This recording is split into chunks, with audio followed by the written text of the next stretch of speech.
Good evening, everybody. Welcome. It is Wednesday,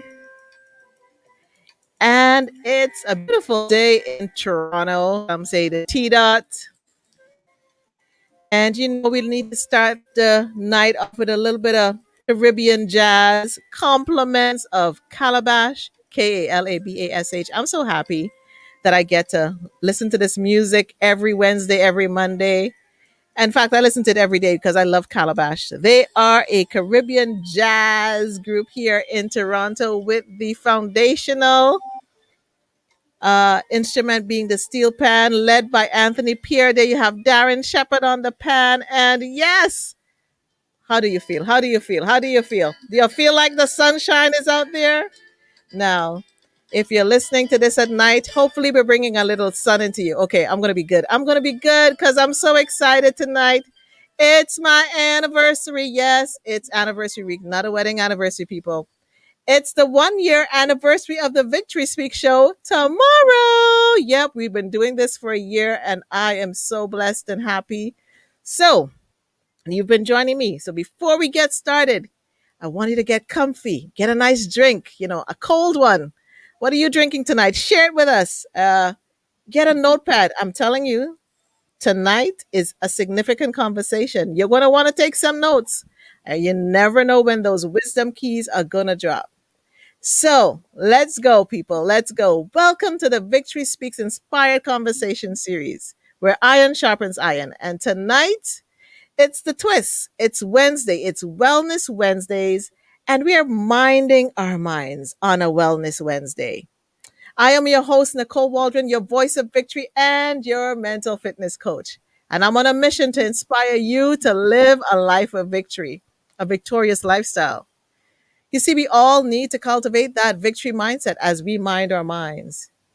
And I know you do, as I do. We have many conversations all the time, and they inspire me, whether it's good, bad, or not so good. There's always something you can find to inspire you. It's all about perspective. And so tonight, we're going to have a much needed and significant conversation. At the top of this month, it was deemed Mental Health Week here in Canada.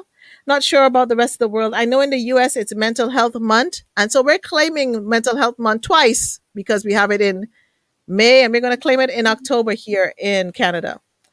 Now, you're going to hear tonight and a couple Wednesdays down the road some of the voices and stories of families, caregivers of loved ones with addiction and their mental health conditions.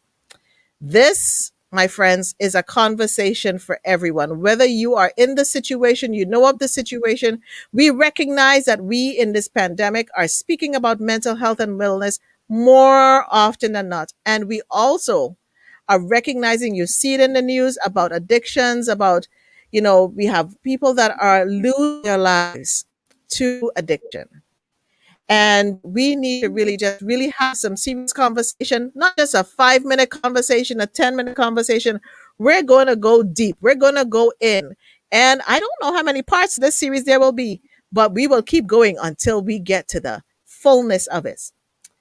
An addiction is not easy to talk about or deal with. Most people struggling with addiction never receive treatment.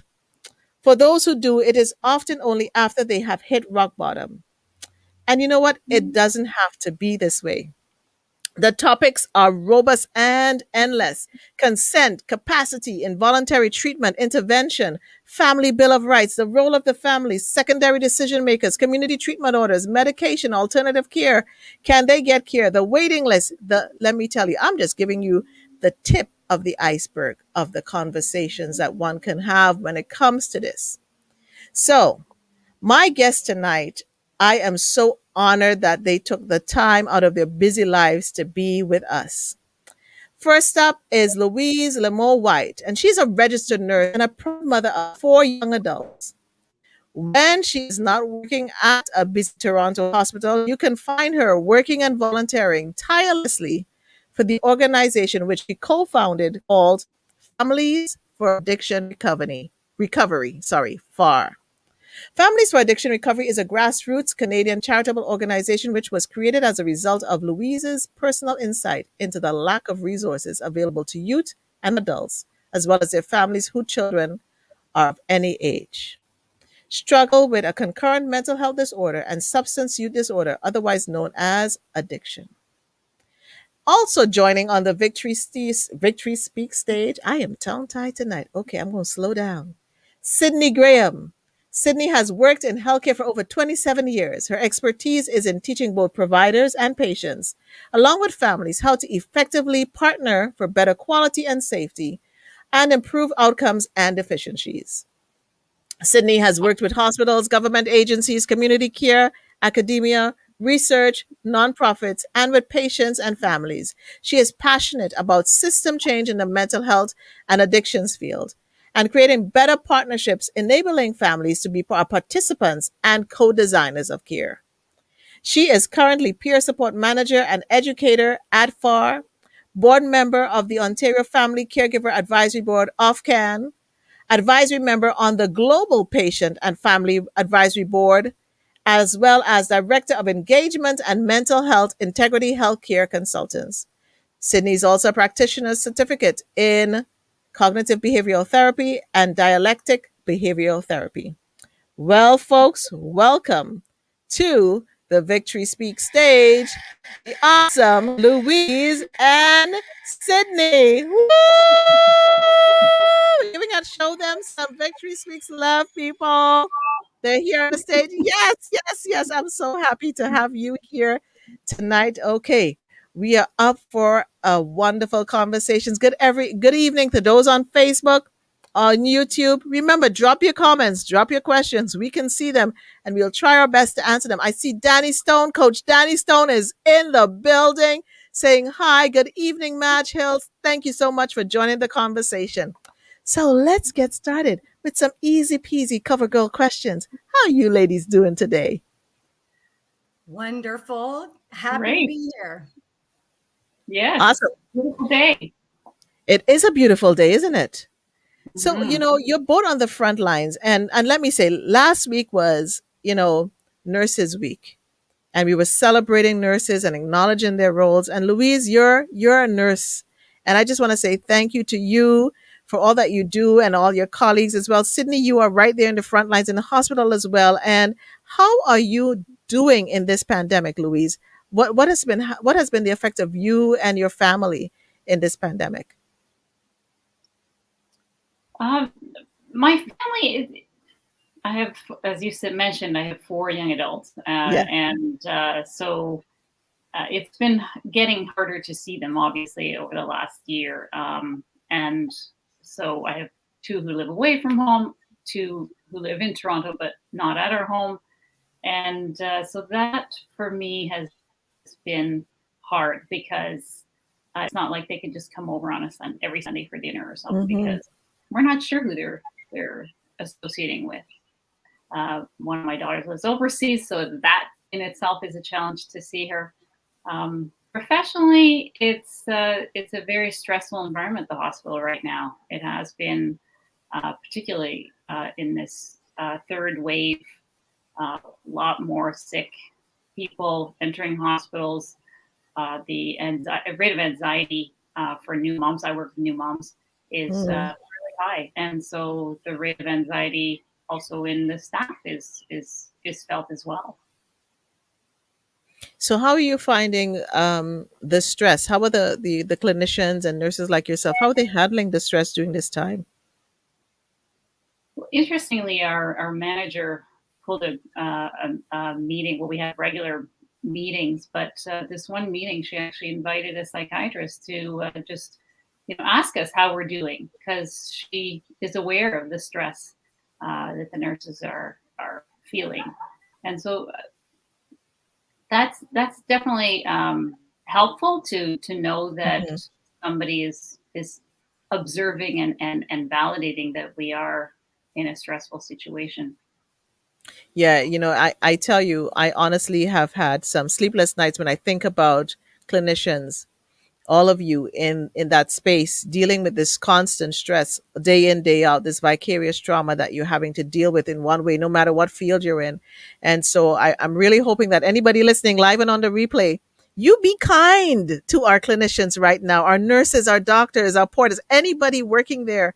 They are in a different space. And when we think about complaining, that's where I stop. When I think about, oh, I can't go outside or I can't do this, I go, yes, some people can't see their loved ones because of the precarious position that you're in the health field. Sydney, how's it been for you and your professionally and personally with the pandemic? How are you holding up? What's happening? Oh, well, it's been challenging. It has been for everybody. For me personally, I've had two big losses in my life with parents, and that's challenging during COVID with trying to get funerals and closure for something like that.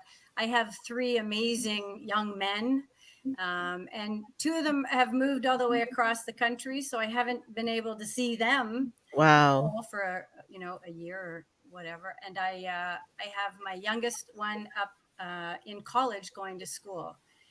And that certainly poses a lot of challenges for him. It's not easy going to school during this. There's a lot of heightened anxiety, even for healthy kids. It's a real challenge, and not being able to be in class. He was allowed in for a little bit because he's a very hands-on, and sadly got COVID, but did very well through it, thankfully. Right. And everybody else in his house got it, and they're all okay. So that's a blessing for sure. So managing personally, we're getting through. Professionally, it's very stressful. Most of the things I'm doing now are on Zoom because I'm not able to be in a lot of hospitals or some of the places that I've normally been.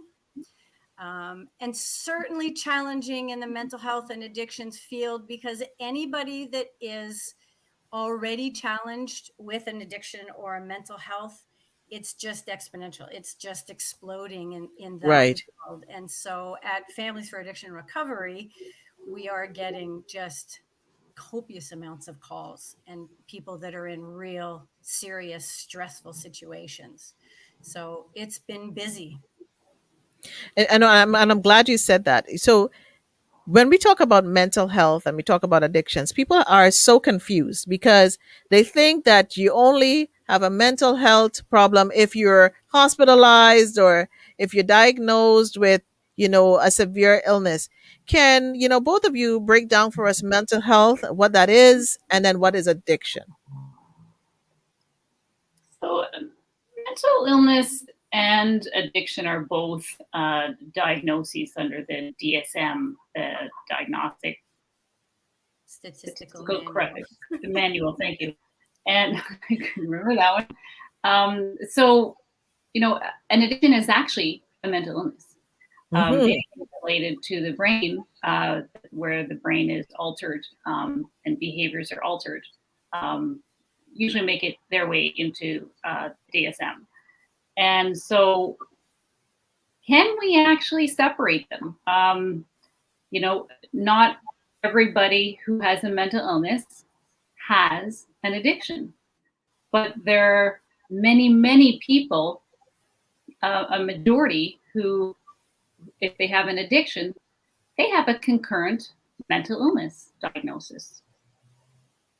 So, Sydney, can you break that down a little bit? Like, what is this concurrent diagnosis thing? Because I know there are some clinicians, there are some people out there who just don't get what Louise just said. They just like to separate addictions from mental health.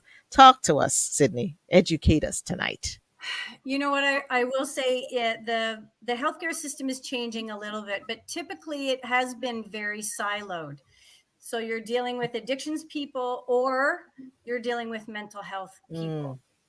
And the challenge is, particularly for youth, and the huge connection between the addictions and the mental health. If you want to have really great success, you need to do this concurrently. I often talk to many of the families, and I equate that to like a seesaw. This is really kind of a balancing act with addictions on one side and mental health on the other. And if you're only dealing with one, you might be reducing down here, but the other one could ramp up in a bad way, and vice versa. So it's really about a balancing act, keeping the two of them close together and building skills. And, there's different routes for the addictions, abstinence or harm reduction, which we can get into. But it's really important to make sure that that's done together. And the one thing that these two diseases have that are similar, let's say, are one, they're both diseases, they're both brain illnesses. Talk about that, Sydney. This Yeah. is key. Well, This is and key. Louise can expand on that too, I guess. But really, we need to understand this is a brain disease. And so even if it starts with the addictions, typically with youth, we want to find out what's the root cause of that. And that's why mental health is so important to be looking into. That's typically what the root cause is. But, it's so important to do this together. It's oftentimes, and we know a lot of people have addictions in their family line. Right.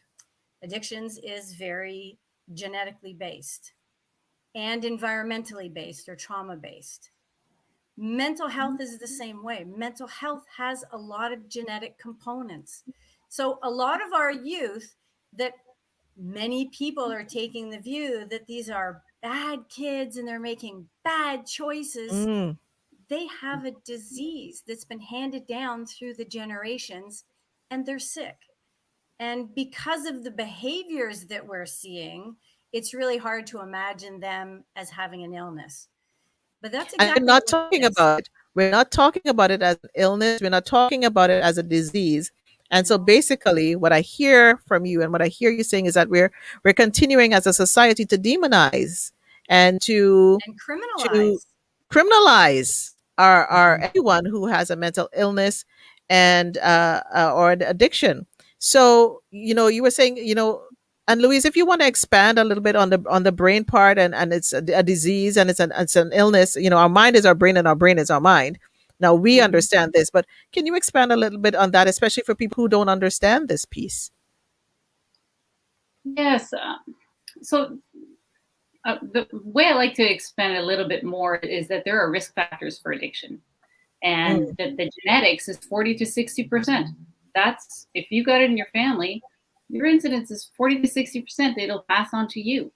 You have what Sydney was talking about, the trauma, what we like to call, or what the science likes to call, the adverse children's ACEs.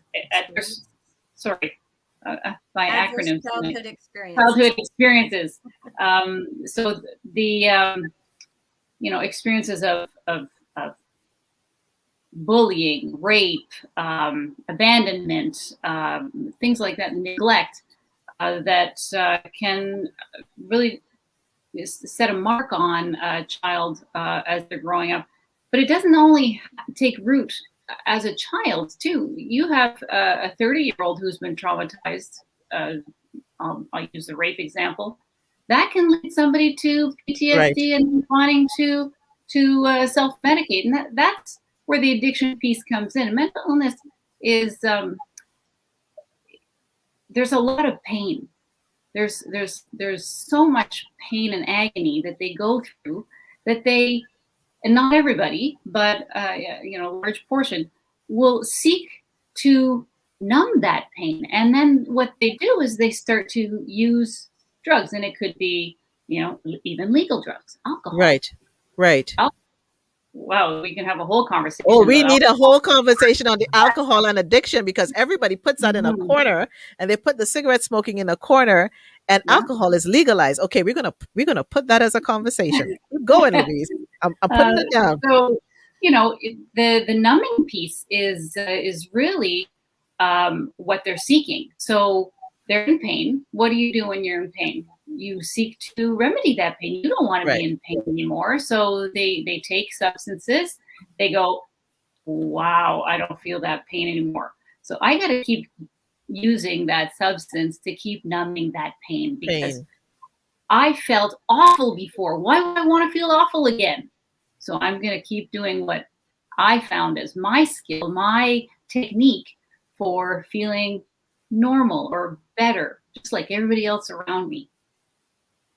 And thank you for sharing that. Sydney, were you going to say something? No, I'm just really interested. It's hard. This happens to anybody and everybody. Like it's not based on socioeconomic, where you come from, who you are. It's just, this is a disease that can hit anybody. At any time. For me, I believe, and I don't know if you feel the same. I think our brain is probably one of the most fragile organs in our body. We're just one event away from could having a mental health episode, going into deep depression that can lead to other things. And you mentioned something that, when we talk about genetics, how important is it for families to start talking about this best kept secret that we never like to? I know for the Caribbean people, we don't even say cancer. We say the C word. So far less to talk about mental health. What do we need? Talk about this. It's an excellent question. We do need to have conversations with our families, particularly around what the genetic side is, and what keeps us from having that conversation is the stigma and the shame. I mean, do you really want to talk about how grandma every Sunday dinner was under the table and had to be escorted, picked up, and put into bed after maybe Right. that happened in some people's households, right? And it's hard to watch, but you tend to go, well, let's just sweep it away and hope it just doesn't carry on in the next generation. But now we know more about science, right? We know more about the genetic predisposition. And so, to your point, we need to have those conversations, right? We know also that, and I'll just back up just for a minute. You Yep. said the brain is so important, but it's the most least understood organ in our bodies, right? We don't know Yes. enough about the brain.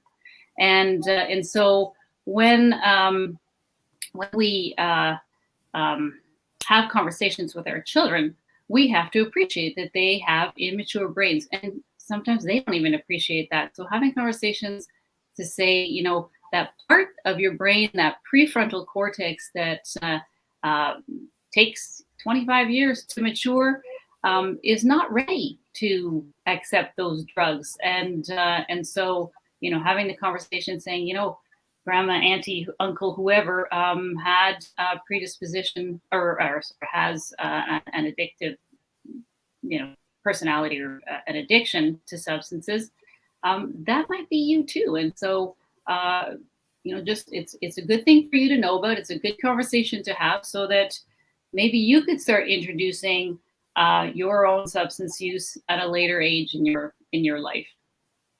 Because when I hear you saying this, it's like, how you go to the doctor and they say, what's your medical history? But if you don't share, we share everything else, the heart disease, all the lung disease, the cancer, everything else. But we're not talking about the mental health piece. And we're not learning how to take care of our brains. We're not learning how to take care of minding our minds. We're not learning how to take care of our mind.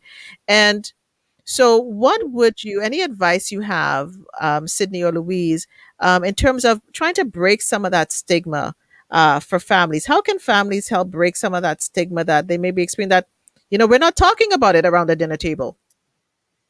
Yeah, you know what? I'll jump in, and when we're talking about stigma, we also have to remember stigma is seen quite a bit throughout our society. So anybody living on the streets is very shamed and put down and very much looked down upon. Yes. We don't think about the stigmas that happens in the provider community. We go seeking desperate help to these providers in our hospitals, and they are incredibly stigmatizing, some of them. So much so that patients, again, don't want to seek help because they are treated horribly, as are the families. And the other layer to that is, and one of the biggest places that some of these patients will say that they experience stigma is within our own families. Mm-hmm. And so if you're a young person that is suffering with all these things, and the first go-to would be families, and they're going, well, come up, I taught you better than this. Why are you behaving this way? Stop Yeah. doing that. And you're going, okay, I can't talk to them because they're really mad at me and there's judgment. They may reach out to get help on their own, and they're stigmatized there. So do you wonder why nobody is going to get that care? So the important message is for families is to really educate yourself on what they're going through, and do sort of the family history. Is there family history of addictions in the family? Is there a family history of mental health that you might be aware of? Often hidden, both of these, but you might know of that. If you do know that, and if the person who is suffering is willing to get the help, do some investigating, find out what you have. And then as families, we validate. Now we know our child has a serious brain disease. Who wants that? These are wonderful human beings that are saddled with the most horrible, shameful disease out there. And so, learning communication skills, understanding this is a health issue. We validate it's a horrible place for them to be. And how can I help you? Because I don't have those issues. I don't know what it's like. So how can I be a help to you? Because I don't understand what you're going through. And partnering for me, in the work that I do, it's really about partnering and for families to learn how to partner with the loved ones and be an advocate for them in order to get the best possible care.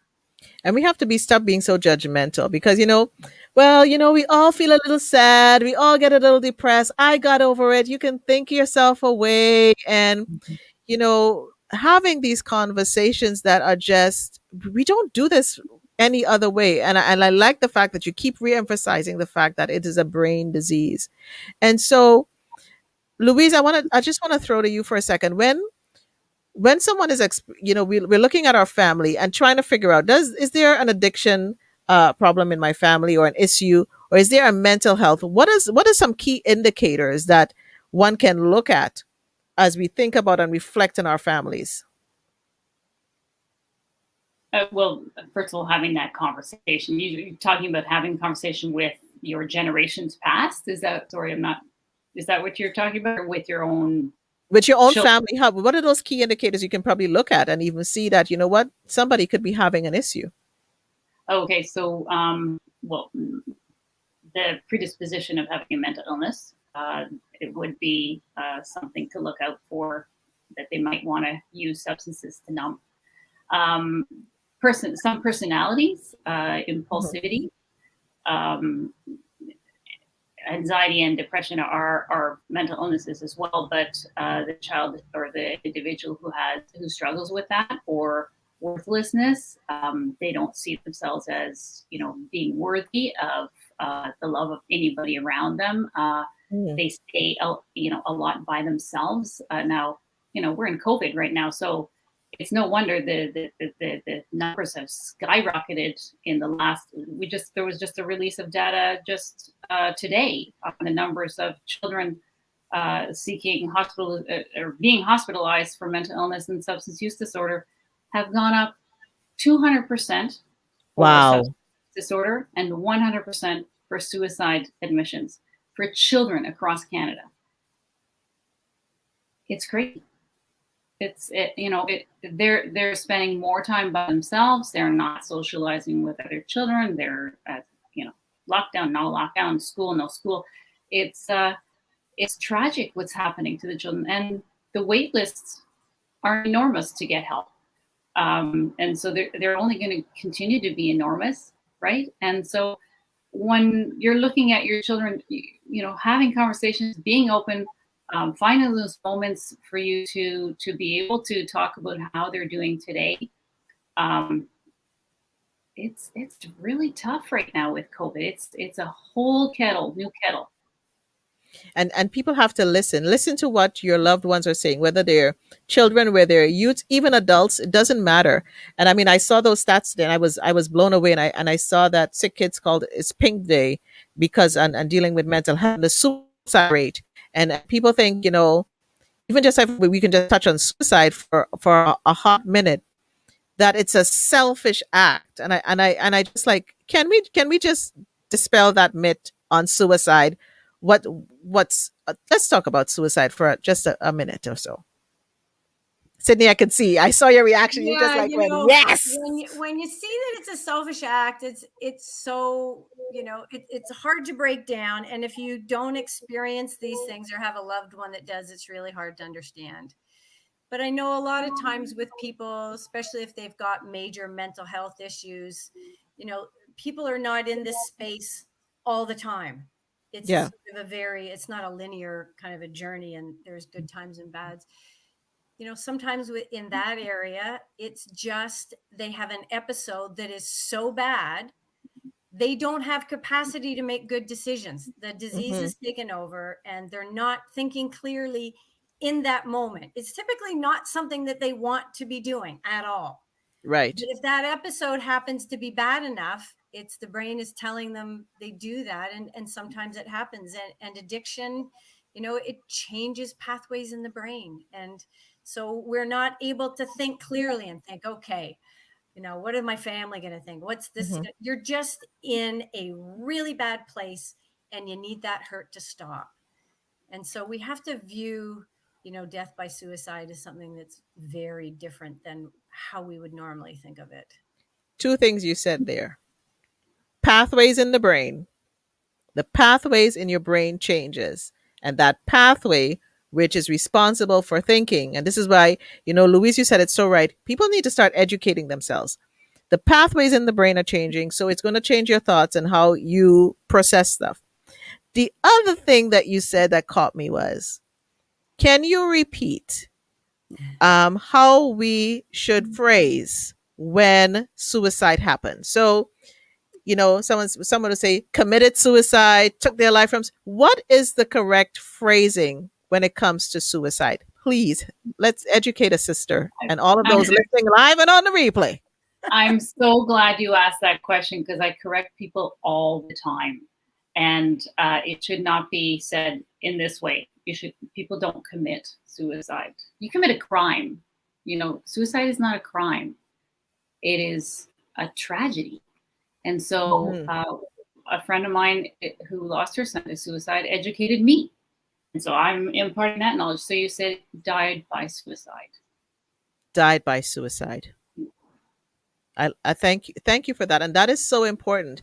And one day I want to, when we continue this series, one of the things I really want to get into is the insurance piece, because when you have to get insurance for a loved one who has a mental health addiction, anything, it's the worst thing, and you may not even get it. And then there's this clause about 2 years. Some may not even, you may not even get insurance if somebody dies by suicide. It doesn't. You just don't get it, or you have a 2-year waiting list. And I'm like, a 2-year, not waiting list, a 2-year. What do you call it? Qualification. People. Yeah. And to me, that is. May I use the word asinine? When I think about it, because do we do the same thing when it comes to cancer? Do we do? I just don't get it. There seems to be a shift that needs to take place. Like I wonder, what is your biggest some of your biggest frustrations that you experience when you have to. And I think families, but let's focus on families for a hot minute. Sometimes families are just really not understanding what their loved one is experiencing. They're judging them, they're blaming them, they're thinking, what are some of the myths that we need to really help families outside of the brain, that it's the disease is a brain disease. What do we need them to start getting? Because I just looked at a comment here by Vivian. My son's siblings seem to believe that the bipolar picked him, but he chose addiction. And so that's one of the myths that's out there. How could we address when families come to us with a something like that? How could we educate our families to know that it's not a choice that he's choosing? No. He or she has chosen. Yeah. I'm really glad you said it's not a choice, because that's what some people think. Many people think that, oh, well, they should just stop. Like, what's wrong with them? I know the cake's bad for me, and I just stop eating cake. I don't have cakes, 6 times a day. It's not the same. So it's not a choice because they have a brain disease. We'll go back to the brain. And so it's a compulsive behavior that people continue to do despite consequences. So if they go to jail, doesn't really, like, it doesn't, the consequences don't matter. They can overdose and end up in the hospital. Oh, sadly, this is a whole other story, but then they are ended in a naloxone kit and said, stabilized, and said, okay, off you go. Where do you think they're going? It's not a choice. They have this need for the next fix. I know what that's like. I saw it in my daughter. It is. Let's talk about your daughter. Let's talk about that journey with your daughter, because you started FAR, as a co-founder of FAR, with part of that journey. And I think this might help you give some people some context. What was this journey about? Yeah, so my daughter started with a mental illness, right? And she was a very young. She wasn't even a teenager yet. Started with that mental illness, and then went off to high school eventually. And it was before high school she started using, but it really came to light in high school. She found, a way to self-medicate. She said, "This is crappy the way that I feel every day. I don't want to feel like this every day." And began, I think, it's fairly quick after you start using. If you get that aha moment, you're like, Right. this is it. I am out of my misery, right? If everybody else, their norm is right here, Yeah. their misery is below here, and all Yes. they want to do is come back up to that norm. The drugs brings them back up to the norm, right? Because they've gone down that rabbit hole, that dark spot, right? Yeah. And so, she's predisposed to. She's got a few risk factors. So she started using, and then her behavior started changing, right? And that's the thing to watch for is most kids will experiment. That's a given, right? But it's when it becomes problematic. So what's problematic? A person who stops leading their life, right? So you stop going to school. You stop going to your competitive dance classes. You stop doing your soccer, your activities. You're going to, game night with your friend or with your family. Avoiding your parents or avoiding in any conversation at all about her. So, it's a pretty fast slope. Not for everybody, but it can be a pretty fast slope. And as a parent, you stand there in disbelief, and you think, "Is this really happening to me?" And like, Mhm. nah, it can't be that bad. It's like, Yeah. no, it's the phase. Remember, she's my fourth, right? So Right. my other three, sure, there was some experimentation, but nothing like this. And I was like, yeah, she's a bit different. She's always been, a little bit different than the other kids. I should grow out of it. You You make actually those start to, excuses and get into denial. Yes. exactly, Yeah. you Yeah. do. And then it became a bit larger than life because she, stopped everything, and only wanted to get her next fix. Like I said, it's that fix that makes you be able to carry on, right? Have that next moment of your life where you're not in pain. Mhm. That was absolutely necessary for her. So And it's interesting. You just said something, and I'm going to throw this in here as before you go to the next point. Tammy says the first high is the strongest, and they chase it and continue to use it, looking for the same experience and increasing the drug to get there. And at the same time, is it like the brain is changing like this because now they're using, and now chemicals are being involved and in introduced into their habits, right? Mhm. And you're sitting as a mom in denial going, no, because we say this, especially with teenagers and puberty, they're going through a growth change, or this is puberty. So what did Yeah. you have to do now when you recognize that this was a situation that was way different? What happened? How did you get to this even realization? So it wasn't like, we all of a sudden were there and let's do something. She had been seeing psychiatrists and psychologists and, getting all sorts of support. But then that too, just like full stop, not doing anything else. I found what I needed. So back off, because why should I change? What's working for me, right? Right. So then my husband and I, we start looking at each other going, like, okay, we got to find something. Like, so we started getting help for us, right? Parental help is huge. And that's why we created FAR. Our children's needs aren't met. Maybe parents have an influence on, making themselves better.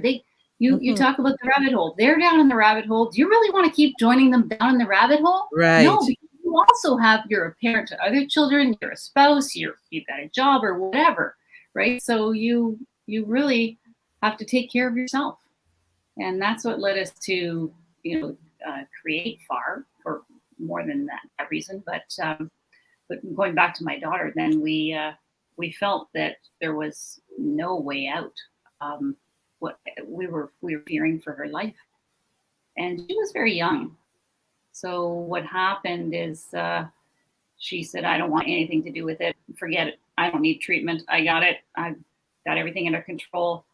And so we sent her to the U.S. for treatment. So hold on, Louise. So you're there. Your daughter is going through puberty, going through all this. Started using. You realize, okay, you had the wisdom to try and get her some help and go to the therapist. You're getting help for yourself because as often that we don't always be able to get help for ourselves. And then she says, "No, I'm not doing this anymore." And you just said you had to go to the US, but you're Canadian. We have free healthcare. What are you talking about? Pause. You what? I know I did a big jump there, didn't I? It's like, yeah, you did a huge, and then you just kind of like you kind of just like, whoa. Yeah. Yeah. So we did some inquiries and we found out that the only long-term residential treatment facility in Ontario was like a 14-month wait. And there were 200 families on that wait list then, and there are still 200 families on that wait list now. And that's over 6 years ago. And so, you're thinking, how do we go on for 6? She's going to die. Like that's what we were thinking. That we went from she's this gorgeous little girl, baby daughter, and then she's going to die. She's like, literally, this is not healthy. We can't go on like this. Maybe there's an alternative. And so that's when we started doing some research about opportunities in the U.S. where there really isn't a wait list in the places. And she was young, right? She was 14 when she left. Louise. Yeah. Like before we go deep into what you had to do, how, like as a mom and your husband, like what were you feeling? Like what was this experience like for you? Because I don't think people understand. I think I would love, and the reason if I'm going too deep, you just stop me. And the reason I ask the question is I don't think people understand the journey is very different when you're dealing with a loved one with a mental illness and an addiction. Because is it isolating? If you can embellish on that a little bit for me, please, or for us. Yes, that journey is very isolating. You feel like you're the only person going through it, and because of the stigma and the shame around addiction, you're not sharing that news. If it was cancer, you'd email all your friends or have somebody email all your friends. They'd bring you meals. They'd bring you flowers. You're silent. You're like, this is not happening to my family. How can I be sharing this? And plus, if you do, you share that information with anybody who doesn't understand it and doesn't have compassion, you get unsolicited advice. Oh, take her phone away. Oh, you should put a curfew on her. She has to go to school. Like change schools or like unsolicited advice. You don't think we tried like everything? It wasn't just she's a bad kid. She wasn't bad. She was sick. She's a bad kid. Send her away. It was, this is where we're at. We've done it all, and we have no option because all we saw was her death, her imminent death. And she's a bad kid, and also you're bad parents. Because how could you let this happen? I've heard Yeah, that said to parents dealing with, well, you didn't discipline them right, or, it's just like you said, take the stuff away. And like, are you hearing that as well too, Sydney, when you're dealing with families, this judgment? What is happening? What are the feelings, the experience of families that you're seeing? Yeah, that's happening quite a bit. And I think one of the main reasons is because we don't have an educated public, and historically people saw it that way. So a lot of the advice is, be a tougher mom. You need to be stricter. Let them hit rock bottom. Well, rock bottom could mean death. And so that's absolutely not the right way. But most people really do not understand what this is like, or the journey. And so I think they're well meaning, but they're just don't have it. But that can be crushing for families. And a lot of the families that I talk to with this work, it's devastating. Hmm. And that goes to their well-being. And, that keeps you're on the downslide. And how can you be really effective and a strong advocate for your loved one when you are doing so poorly? And it keeps happening. And again, with society, when with the providers, it's just layer after layer. And so finding your way out of that is just so much worse than any other illness out there. And we really have to really address, how we can help families, and we'll talk about that a little more, because I wanna I'm still stuck that, Louise, we're at, my friend in DC just put up 14 months wait. My goodness, that's sad, and it is sad, Serena. And so you literally had to take your beloved child, and thank God you had the funds to do it, because not everybody has the funds to do it, that's and right. take her to the US. So what was the experience like? What happened? Was there a shift for her? Oh, well, we enforced that. As I Okay. said before, she didn't want to go, right? She didn't want anything to do with, you know, what's the problem? You guys are the problem. What's the problem? I got this all under control.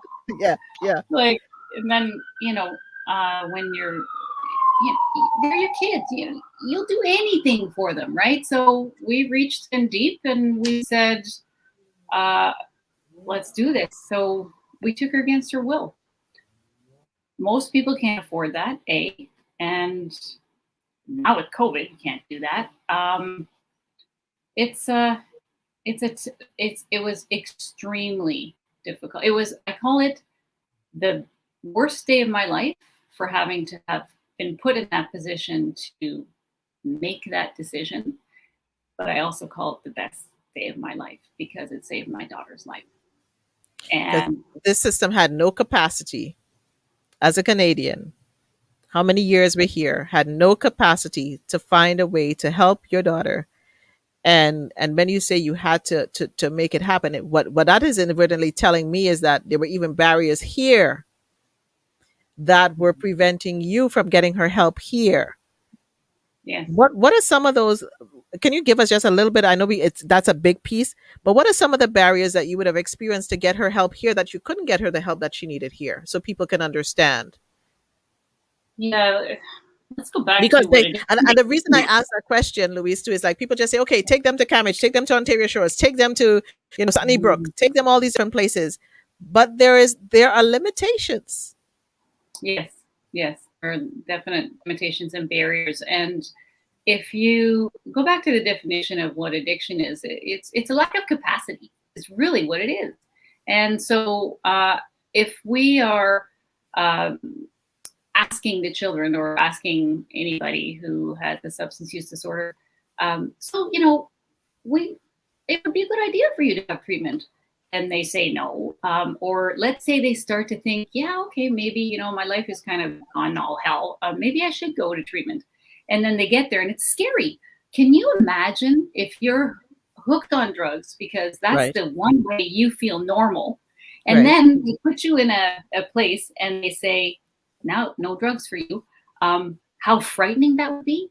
It's terrifying for those youth, for anybody, right? So Yeah. then, there in Canada, we don't have an involuntary process for treatment.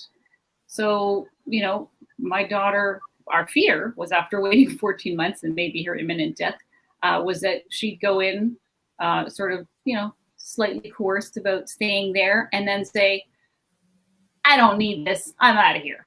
And she was 14 and she could well, stop. Did you need to go into care because she was under 16? So she was under 16 and she could refuse treatment. Yeah. Wow. Okay, so we need a whole conversation on that one. We need a whole. I don't know if you guys just heard what Louise just said. She is 14, refused treatment, could walk out of the hospital and say, "No, I don't want this treatment." And okay, that's a whole nother conversation. So we'll fast forward. Now you took your daughter to the US. What happened in the US? What were you able to do in the US that you could not accomplish here in Canada? Well, the wait list, for one, and secondly, we could take her there against her will, and that's what we did. We took her there against her will. She was basically plunked in the middle of the desert, where if you run away, you don't have very far to go. There's nowhere, there's nothing, there's cows, there's pastures, right. It was the high desert. So those are the two big reasons for us to say, this is something she can't run away from. She doesn't know she can even run away in Canada. Like if she, for example, if she was to tell somebody in Oregon, hey, you know what, I'm being held here against my will. First of all, she didn't even know that. She was, so it was never an issue. And there was constant treatment, constant therapy from her peers, therapy from, the counselors all around her. And she was gone for 15 months. Wow. Louise, I commend you and your husband having to be able to even find what you can do and recognize that your daughter was in a life and death situation, and to literally have to, and I'm going to try and not tear up as the host here on the show. I'm just thinking that you literally had to leave your daughter in another country for 15 months to save her life. Mm-hmm. That is mind-boggling to me. And Sydney, when you think of the families here that do not have the financial ability to do what Louise was able to do, thank God, what ends up happening for them? What have you seen in your practice of 27 years in this system? Can you just give us a little bit of some of the outcomes that you have seen firsthand? Yeah, it's a wide range. We're left to the Canadian healthcare system, and it's horrendous. And having worked in both systems, there's lots of great policies and programs in place when you're in pediatric world, or when you're in, general population, in surgical and in healthcare.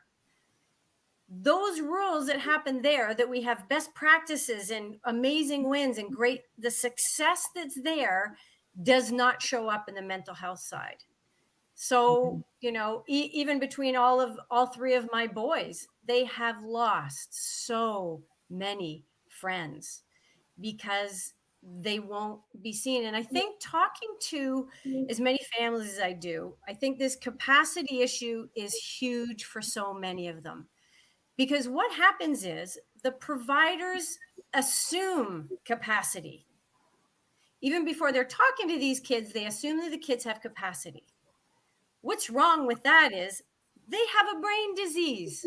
And if they have both addictions and mental health, right from the get-go, they don't have capacity. To make matters worse, because of stigma and because primarily of privacy laws, they look at families and go, sorry, we can't talk to you. It's against privacy laws. So as family members, we are the experts on our loved ones. We know what's going on. We are living with them. We are seeing the daily activities. And typically, you'll find that the kids are going in line. They don't want to be formed. They don't want to be held for 72 hours, to be examined. They don't want the care. They need to get out as fast as they can to get the next fix. And so families need to be a part of a capacity assessment, because you talk to the kids, they lie. You talk to the parents, they do not have to cross any privacy lines. What you're doing is just asking them, what do you see? What can you contribute of their activities and what's happening in the home that's going to help me make an informed decision? And they don't do that. Where on earth is the protection of the child? They're letting them walk out. Even when they're suicidal and they go to the hospital, they're being kicked out. They walk out of the hospital, and what do you think they do? They kill themselves. And it happens a lot. We're losing so many kids because the providers can't partner with families, don't know the PHIPAA laws and the Mental Health Act really well. And that area has been written so it's very gray. You can Yes. interpret that the way you want. And providers are always going to err on the side of caution. So let's just let the kids make the decision. Fault lies with the kids. It was their fault. They said they were fine. They And just that don't right choose. there, they said they were fine, and the capacity issue. So that's the other topic, because we definitely have to have a robust conversation on capacity and consent. Because when you are not mentally well, for whatever the reason, and you have to be rushed to an emergency, whether you ended up in psychosis, whether you ended up suicidal with suicidal ideation, whatever, and you get to those doors, and and I think people really need to understand how the brain and the thinking works. And they say that I'm okay, I don't need help. The hospitals, unless they can say that they are an imminent danger to themselves, or show that they are an imminent danger to themselves or to others, they will be released. And they can lie and say, no, I don't have any intention of harming myself. So therefore, they walk out of the hospital and do it anyways. Meanwhile, my loved one just told me 5 minutes ago, before I brought them to the hospital, if I am hearing you right, and from what I have gleaned over the years, is that they can tell you 5 minutes before, I wanted to harm myself. But if they go into that hospital and say no, they can get released. That's what you're saying to me, Sydney Yeah, and Louise? absolutely. Absolutely. Yeah. You know, I think is really important here too, is because when our kids are suffering and they're at their worst, that's when we're in the hospitals and seeking Yes. help. And that's when they would typically lie. They don't want to be in there. There's a lot of time at home that they're doing okay. They have capacity, things are calm, and a lot of families are sitting down and putting plans together. And I know this happens, that the kids will say, I don't want to die. I don't, but, and I'm going to lie if I go into the hospital if I'm in crisis. Mm. So you need to be the strong one for me, and you need to help because I can't do it. And so families are going in thinking, okay, I'm going to be that advocate for you. I'm going to go in. You go in a crisis where the child has no capacity again and is going to lie. The doctors won't even take 2 seconds to listen to you, to hear your son go, no, wait, we have a plan in place. No, you're the mother, not talking to you. End of story. Out of my hospital. He's fine. They're fine. Don't need help. They told us that.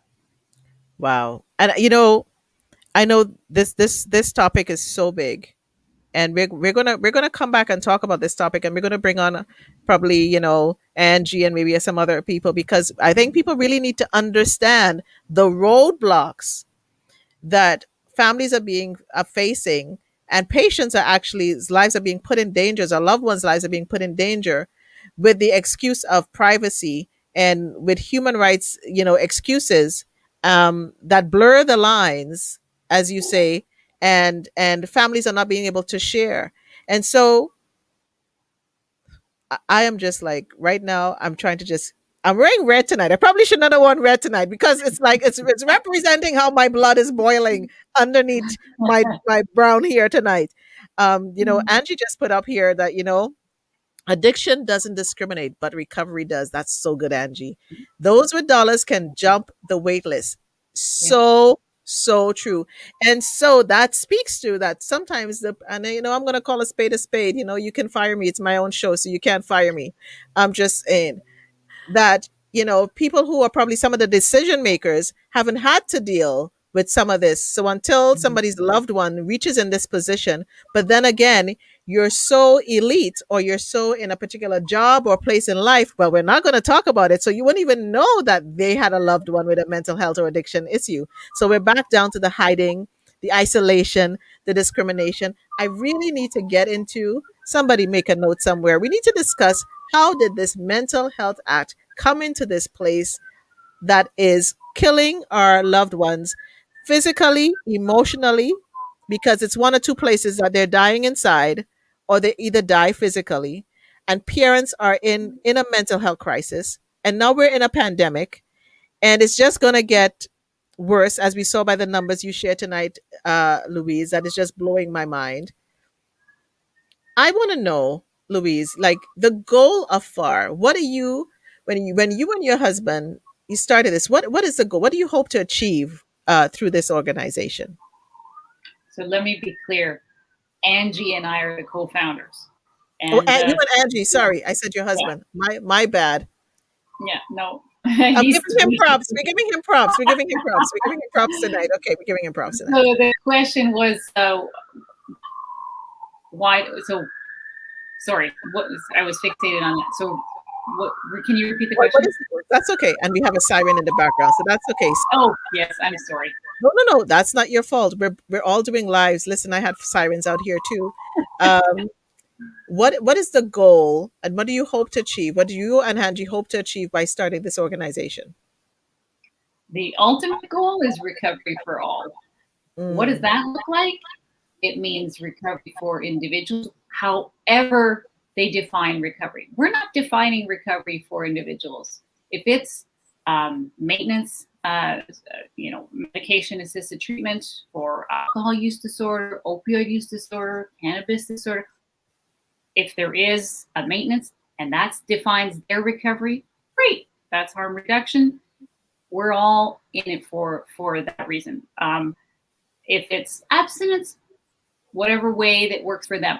So there are a lot of options out there that we support. But we also think the families need to recover. The mhm, families go through hell. They watch their loved ones. Some of them don't make it, sadly. And they are in disbelief still that the system failed them. And so at FAR, we want to give them hope. My daughter's story is hopeful. She just yeah, graduated just last week from McGill. And yeah, I mean, it's a very that's hopeful awesome. story. I think, being away for that long, and I'm very grateful. And I know so many parents who could not do what we did. And so why FAR? Because there's so much inequity amongst people, and families need the help. There's no help out there for families. There's no help for the loved ones who's struggling. So we're going Mhm. to provide them some help. So that's why they can go to our website, farcanada.org, and sign up for peer support, group support, call Sydney 5 days a week. There's tons of different kinds of ways to get support. Sydney mans our phone line Monday to Friday, 1 to 3 p.m. Eastern. And so FAR is there to help families recover, because it is traumatizing to watch your loved one struggle with a substance use disorder. And what would you want, because you're advocating, you're providing the peer support. What would you want, say, let's deal with it in some tiers. Let's deal with the people that we really want to speak to first, families. What would you say, want to say to family members right now that are in a challenging situation, that are just lost and not knowing what to do? What advice could you give them to even just help them have a little hope? Yeah, Go you know ahead, what? Sid. I'll start. I know the both of us can jump in with all kinds of. I think the hope is a big one.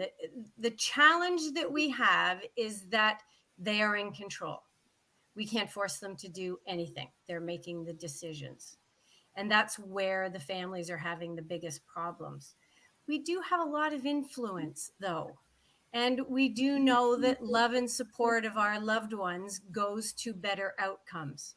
So a lot of it has to do, and a lot of the strategies that we're teaching in the group support and with our peer-to-peer support, which has so much great success, is that learning a new language, shifting our perspective from that shame and blame place to a place of love and support. And I Mm. use this analogy often, and parents love this, is if you're having a tough time trying to visualize, think of your child having a cancer that's a deadly disease. What would you be saying to that child that has cancer? And that's exactly what you should be saying to your child that has a mental health and addictions, because it's a deadly disease. And so shifting your perspective helps your loved one to know they need to know they're dealing with an illness. We need to remove that shame that they carry around like a weight and replace it with hope.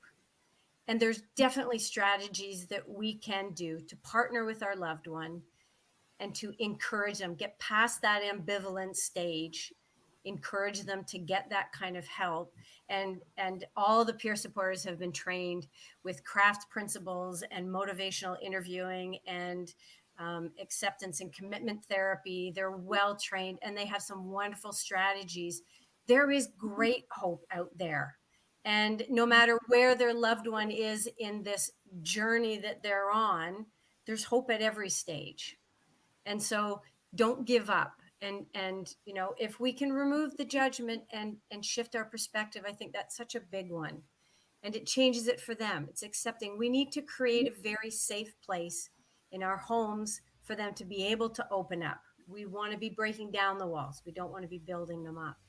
And we have to be patient, and we have to be kind, and we have to be gentle. I love how you use the analogies to shifting the mindset that if it was any other disease, any other illness, you would be, getting them food. When they didn't want to eat, you'd be saying, it's okay. You would throw it out. You wouldn't get angry. When they burst out into anger, you would be like, okay, that's okay.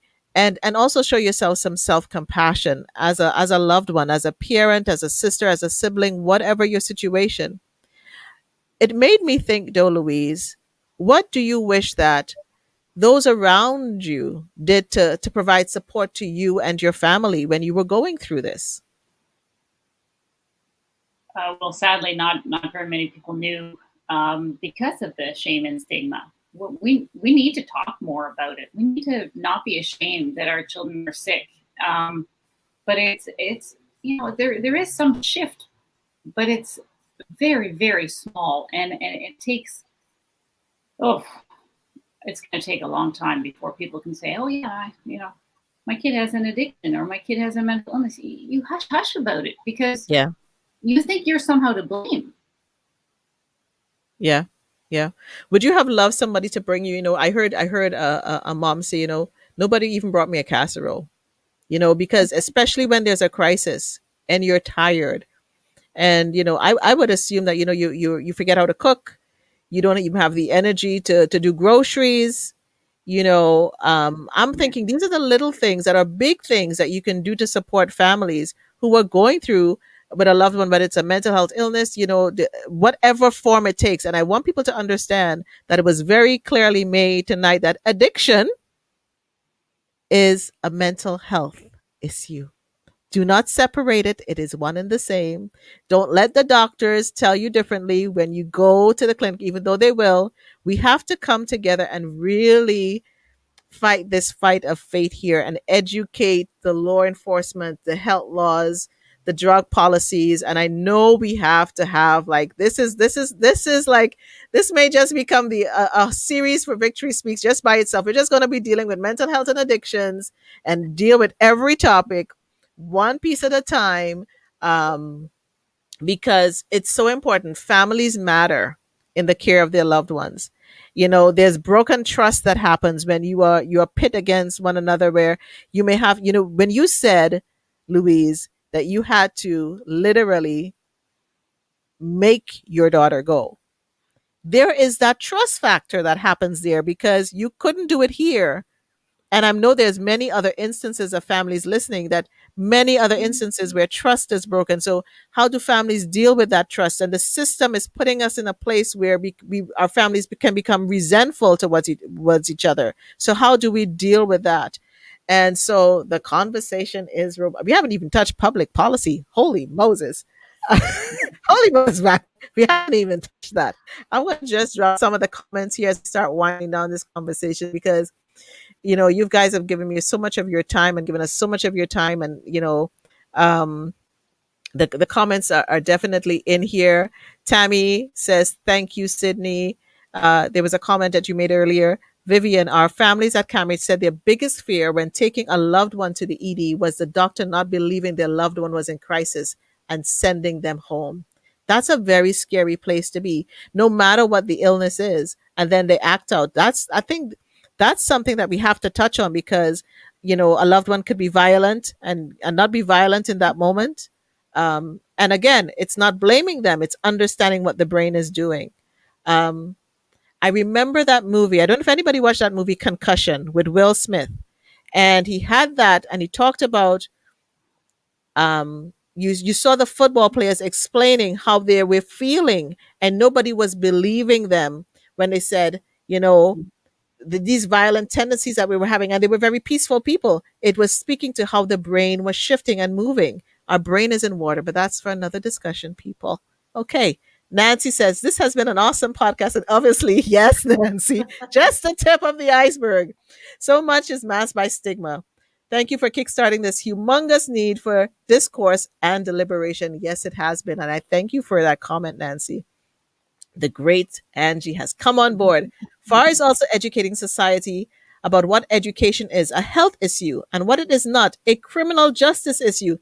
We have to talk about how loved ones are being criminalized. We also advocate for protective health laws, drug policy reform, including decriminalization and drug possession, and the regulation of illegal drugs. That's a conversation, Angie, we so need to have because that's huge. We have to increase the core basket of Medicare services to include mental health and addiction services. Yes. Nice to be here with everyone. It's so helpful to know we are not alone. I struggled largely by myself for years. Connection is part of my self care. Thank you so much for saying that. Tammy, yes, my son was a football player, and that movie was amazing. It truly was. I think everybody, if you can find it, will give you so much understanding about how a loved one can feel when their brain is not doing what a normal brain, technically a normal brain does, because we're just one piece away, because all of us are dealing with something in our lives. I'm not perfect. Lisa, I'm so grateful for FAR. They helped me out so much and started my journey to becoming a peer parent. This is such a daunting task as a parent. Thank you, Lisa, for even sharing that and your transparency. Joan Pierre, much needed to get to the accepting of it as an illness and how to treat it early on and not too much later. You know, I just really want to thank you, ladies, for coming on here. There's so much we have to share. We haven't even talked about vicarious trauma of loved ones, et cetera, et cetera, et cetera. I'm going to ask you a tough question before you go. I don't know who wants to go first. But if you were to sit in this space of mental health and addictions, what would be, because I know it's going to be many, what would be a victory moment for you in the system? I know I should have prepped you for that one. I'm sorry. A victory moment for me is part of our mission statement. That's compassionate, evidence-based, timely treatment options. Yes. Timely is certainly not what we get. Compassion is certainly not what we get if we have, a lot of judgment. Evidence-based, be careful. There's not a lot of evidence-based treatment facility or operating right now. I mean, you have to, it's buyer beware is what I'm saying. Yeah. Wow. I was thinking right away, the first thing that popped into my head is just aligns with exactly what Louise is talking about. I think one of the biggest, there's so many, so that's a really tough question for sure.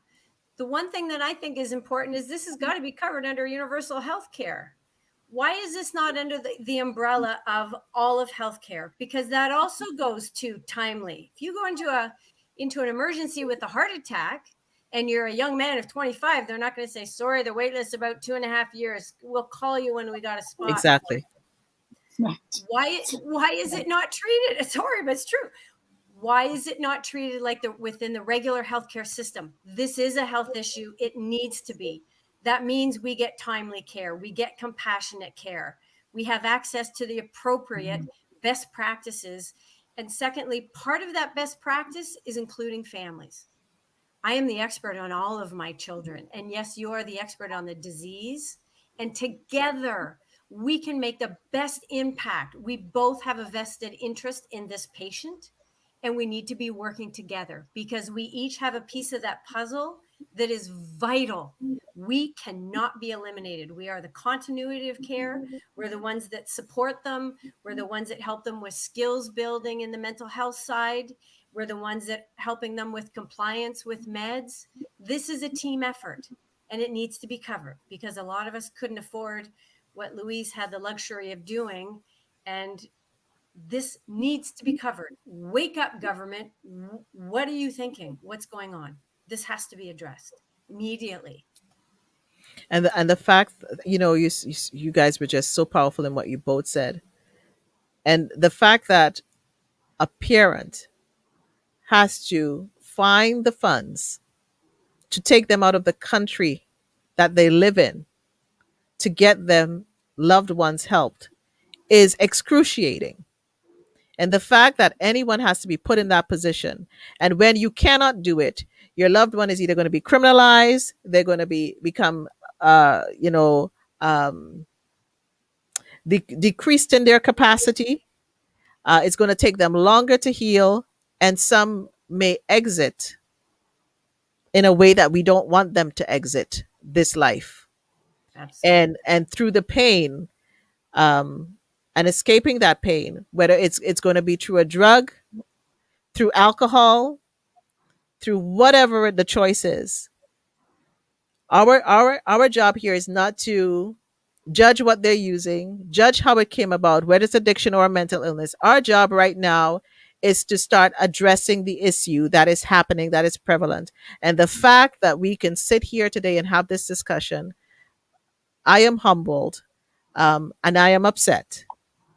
And I just want to go sit down before all levels of government and say, what, just like you said to me, what are you thinking?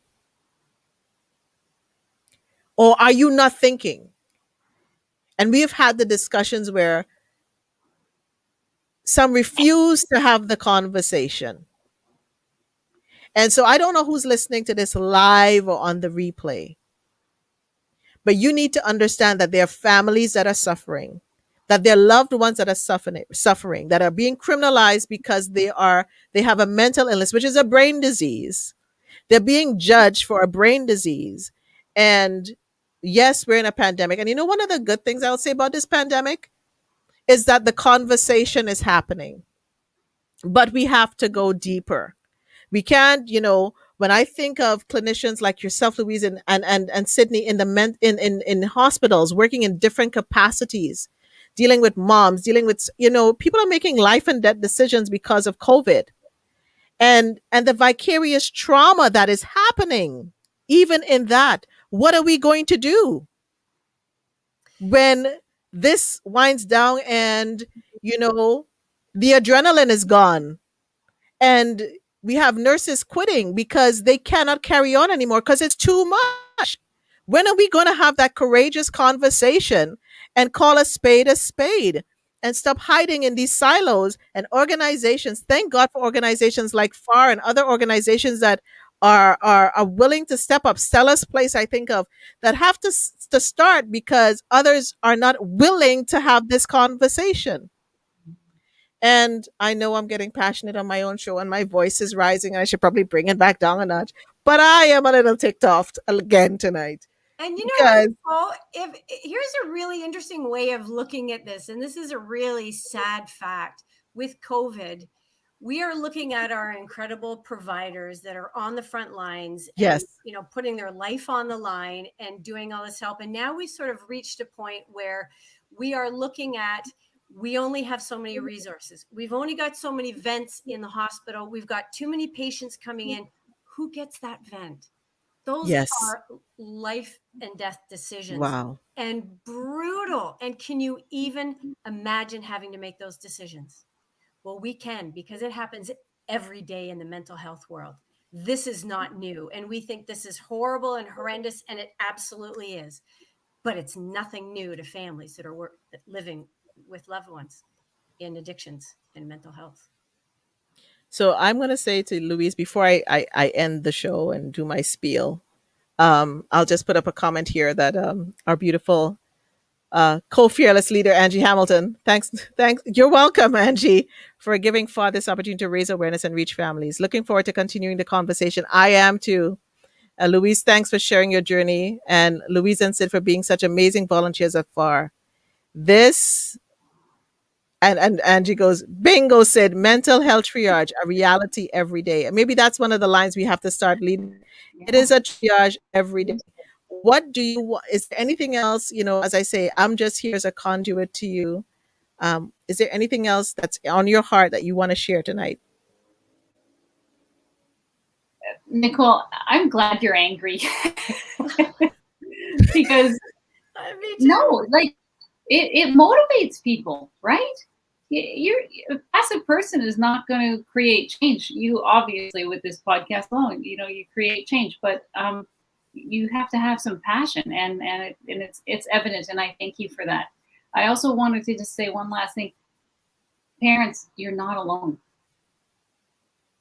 It's an awful journey to go through.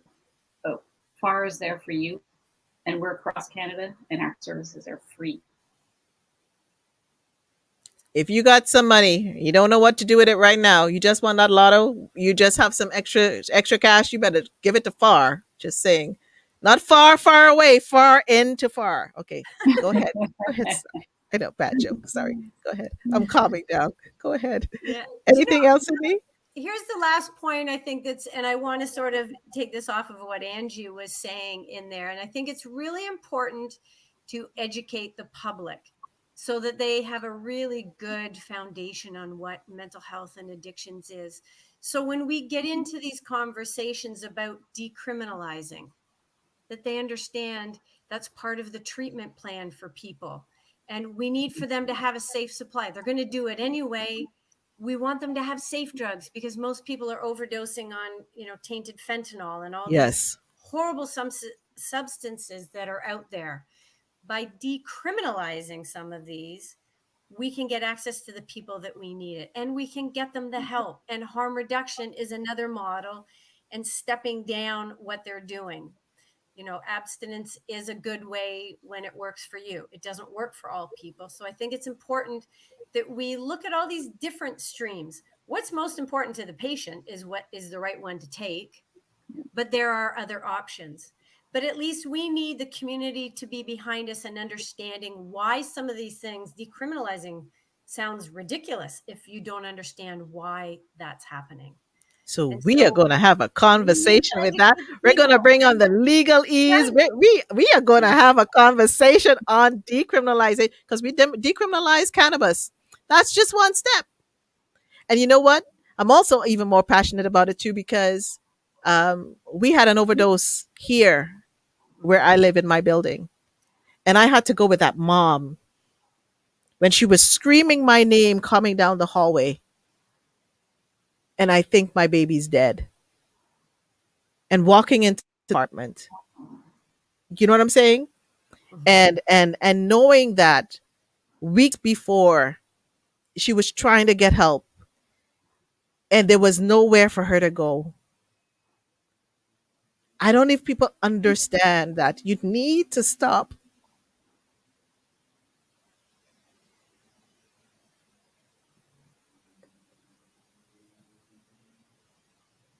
We need to stop this judgment that we do to people, that we do to no one else when they have a mental health problem. If we do not stop this, if you think this pandemic called COVID was a problem, what we're about to experience in the next few years, if we do not get our act together in Canada, is going to be far more detrimental. And, Joan, you put up here in the comments, and, I apologize, but I don't apologize for crying, because I cry because I'm angry. And I heard for families that have to go through this unnecessary trauma, and loved ones who are in pain. And we would never say no if they were going through a different type of illness. And we don't treat any other brain disease like we do mental illness. Now, Joan, you say all the organizations that is dealing with mental health issues should get together and make some noise outside Queen's Park. Well, that's a discussion we have to have. We'll tell you why that's not happening. And we'll tell you about the other organizations that literally come against organizations like FAR that are fighting for the rights of families and patients. It seems like a simple thing to say, let's go stand up on Queen's Park, but we know it's a bigger issue than that. So we're going to have that conversation. God help me. We're going to have that conversation. And at that point, I'm going to probably need a co-moderator. I'm going to bring on my friend Anton James or somebody, because I'm going to lose my mind up in here, up in here. That's a song I know. Nancy, recently I saw a quotation by Malcolm X: take the I in illness and replace it with we, and we can better achieve wellness. Ooh, that's good. This recently resonated with my daughter, who agrees that she needs support now after years of her thinking it is a private illness. That, that, I'm going to keep that, Nancy. I'm going to keep these comments tonight. They are so profound. Thanks, Angie. No more judgment, no more discrimination. The system causes as much trauma, and having a loved one with this life-threatening illness, it does. And Vivian, we have to stop being so quiet, polite Canadians, and stand up and make our voices heard. Yeah, the politeness, you know what? I may get some haters tonight. I really don't care. And I know some human rights is, some people may come at me. I really don't care, because your loved ones, and we're going to bring on some families in the next few weeks whose story is hope shifted because their hope was taken away. And so when you hear those stories of families who were trying and couldn't get the help, you sit here in your white little palace and tell me it's okay for certain things to happen or not happen. So we're going to keep it real. Victory Speaks, and this show is called Victory Speaks. Yes, because we're going to speak victory. We're going to speak victory over this Mental Health Care Act, this mental health care system. We're going to speak victory to the families and to the caregivers and to the loved ones. I want you, whether you have a loved one who doesn't have an illness of any sort or not, wrap them a little tighter, hold them a little more, love yourselves a little more, care for yourselves a little more. We see different things happening on the streets daily. People are, one incident away. This week I was rocked by the accident of the 10-year-old and the 4-year-old that passed away in Toronto when the car went in. And I sit and I think of the family, because my God, that is one incident that has shifted the trajectory of their lives, and their mental health is now compromised. I watched the father send out last night. He didn't come out. He put a glass of milk and cookies outside the memorial. What is that telling you, people? Because he's hoping that his beloved children come back. So we need, as a community, to rally around everyone. And if you know of a family or a loved one who has a loved one with a mental illness of any point, please reach out to them. Send them a gift card. Oh my God. Buy them a meal. Do some groceries. Send them to the spa. Send them something. Sometimes we just need something to lift our spirits up. Don't just think of everybody else. Treat caregivers, because the journey of caregivers of a loved one with mental health and addictions is very traumatic. And the self-care you give to them and the compassion you show to them, please show to these people tonight. Sydney and Louise, I wish we were on a live set, because I want to hug you so much. I am just so even more humble than before. Like when you said yes to this, I was humbled. But now I'm probably going to have 10,000 cries tonight. And your transparency and your willingness to share. And Louise, please thank your beloved daughter for allowing you to share her story, because not every parent can share the story of their loved ones because of the stigma and because of the shame. And people need to understand. That's why you don't hear so many families sharing. So I thank you all. I see the applause coming. If you love and appreciate what Louise and Sydney shared with us tonight, drop it in the comments. Do your love hearts, do your thumbs up, because that's all we can see. Vivian said, thank you all. I needed this so much tonight. Yes, we do. And, this has been a beautiful journey. Um, for those of you watching live, thank you for your interaction. Thank you for being part of the conversation. To all of my listeners, I know I'm turning one tomorrow. So maybe that's why I'm weepy. I'm only turning one tomorrow with the Victory Speak show. And I'm so glad that on the cusp, on the anniversary of the Victory Speak show, that we were able to have this conversation. And, we all have a vision for our wellness. So have a vision for your wellness. Be intentional about it, and cultivate it. How are you going to grow it? How are you going to grow that vision so that you can transform where you are? And along the way, I encourage anybody listening live and on the replay to do some ovation. Celebrate yourself, celebrate your loved ones, no matter where they're at, because we all have to get to a place of restorations in our mind, body, soul, and spirit. Our healing looks different for everybody. No man is an islander. We need to come together. And in the process, be humble, yield to the process. Beloved, victory is your portion.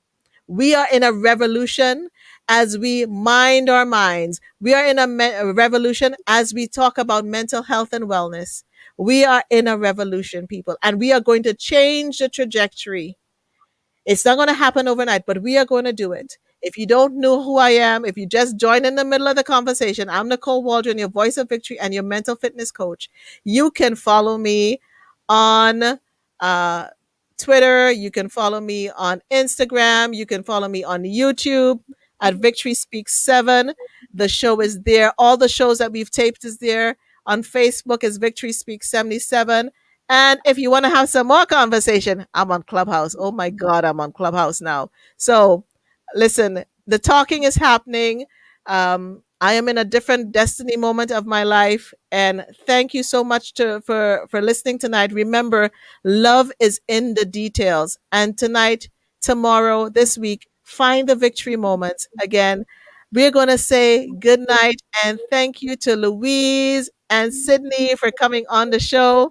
FAR Canada, remember, you can follow them on their website, farcanada.org. Thank you for joining us. Thank you for giving us your time. And we give you much love Thank and you. good night. God bless. Thanks so much.